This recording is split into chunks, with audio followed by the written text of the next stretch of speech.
ಸವದತ್ತಿಯಲ್ಲಿ ಪ್ರಕೃತಿಯ ರೌದ್ರ ನರ್ತನ.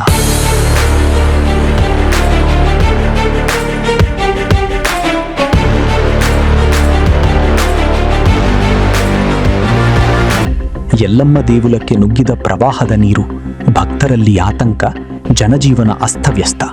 ಬೆಳಗಾವಿ ಜಿಲ್ಲೆಯ ಸವದತ್ತಿ ತಾಲೂಕಿನಲ್ಲಿ ಭಾನುವಾರ ಸುರಿದ ಧಾರಾಕಾರ ಮಳೆ ಭಾರೀ ಅವಾಂತರ ಸೃಷ್ಟಿಸಿದ್ದು, ಉತ್ತರ ಕರ್ನಾಟಕದ ಪ್ರಸಿದ್ಧ ಶಕ್ತಿಪೀಠವಾದ ಶ್ರೀ ರೇಣುಕಾ ಯಲ್ಲಮ್ಮ ದೇವಿ ದೇವಸ್ಥಾನಕ್ಕೂ ಪ್ರವಾಹದ ನೀರು ನುಗ್ಗಿದೆ.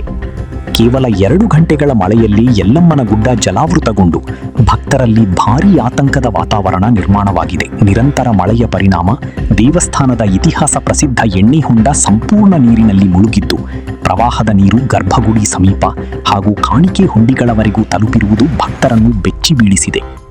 ಯಲ್ಲಮ್ಮನ ಗುಡ್ಡದ ಮೆಟ್ಟಿಲುಗಳ ಮೇಲೆ ಜಲಪಾತದಂತೆ ನೀರು ಹರಿದ ದೃಶ್ಯಗಳು ಸಾಮಾಜಿಕ ಜಾಲತಾಣಗಳಲ್ಲಿ ವೈರಲ್ ಆಗಿವೆ. ದೇವಿಯ ದರ್ಶನಕ್ಕಾಗಿ ಸಾವಿರಾರು ಸಂಖ್ಯೆಯಲ್ಲಿ ಆಗಮಿಸಿದ್ದ ಭಕ್ತರು ಪ್ರವಾಹದ ನಡುವೆ ಸಿಲುಕಿಕೊಂಡಿದ್ದು, ದೇವಸ್ಥಾನದ ದರ್ಶನ ವ್ಯವಸ್ಥೆಯು ಅಸ್ತವ್ಯಸ್ತಗೊಂಡಿದೆ. ಹಲವು ಭಕ್ತರು ಸುರಕ್ಷಿತ ಸ್ಥಳಗಳಿಗೆ ತೆರಳಲು ಪರದಾಡಿದ ಘಟನೆಗಳು ವರದಿಯಾಗಿವೆ. ಮಳೆಯ ಅಬ್ಬರಕ್ಕೆ ಸವದತ್ತಿ ಪಟ್ಟಣ ಸೇರಿದಂತೆ ಸುತ್ತಮುತ್ತಲಿನ ಗ್ರಾಮಗಳಲ್ಲಿ ರಸ್ತೆ ಸಂಪರ್ಕ ಕಡಿತಗೊಂಡಿದ್ದು, ಹಳ್ಳಕೊಳ್ಳಗಳು ತುಂಬಿ ಹರಿಯುತ್ತಿವೆ. ಅನೇಕ ಮನೆಗಳು, ಅಂಗಡಿಗಳು ಹಾಗೂ ವ್ಯಾಪಾರ ಕೇಂದ್ರಗಳಿಗೆ ನೀರು ನುಗ್ಗಿ ಲಕ್ಷಾಂತರ ರೂಪಾಯಿ ನಷ್ಟ ಸಂಭವಿಸಿದೆ. ಪಟ್ಟಣದ ಪ್ರಮುಖ ರಸ್ತೆಗಳಲ್ಲಿ ವಾಹನಗಳು ನೀರಿನಲ್ಲಿ ಸಿಲುಕಿಕೊಂಡಿದ್ದು, ಸಂಚಾರ ಸಂಪೂರ್ಣ ಅಸ್ತವ್ಯಸ್ತಗೊಂಡಿದೆ.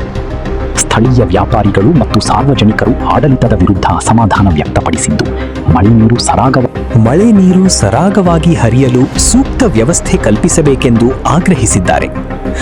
ಇನ್ನೊಂದೆಡೆ ಹವಾಮಾನ ಇಲಾಖೆ ಬೆಳಗಾವಿ ಜಿಲ್ಲೆಯಲ್ಲಿ ಮುಂದಿನ ಕೆಲವು ದಿನಗಳ ಕಾಲ ಭಾರೀ ಮಳೆಯ ಮುನ್ಸೂಚನೆ ನೀಡಿದ್ದು, ನದಿ, ಹಳ್ಳ ಹಾಗೂ ತಗ್ಗು ಪ್ರದೇಶಗಳ ಸಮೀಪ ಹೋಗದಂತೆ ಸಾರ್ವಜನಿಕರಿಗೆ ಎಚ್ಚರಿಕೆ ನೀಡಿದೆ.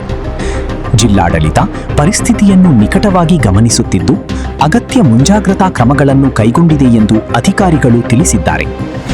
ಪ್ರಕೃತಿಯ ಈ ರೌದ್ರಾವತಾರದಿಂದ ಉತ್ತರ ಕರ್ನಾಟಕದ ಪ್ರಸಿದ್ಧ ಯಲ್ಲಮ್ಮನ ಗುಡ್ಡದಲ್ಲಿ ಅಪರೂಪದ ಪ್ರವಾಹದ ದೃಶ್ಯಗಳು ಕಂಡುಬಂದಿದ್ದು, ಭಕ್ತರು ಹಾಗೂ ಸಾರ್ವಜನಿಕರಲ್ಲಿ ಆತಂಕದ ವಾತಾವರಣ ಮುಂದುವರಿದಿದೆ.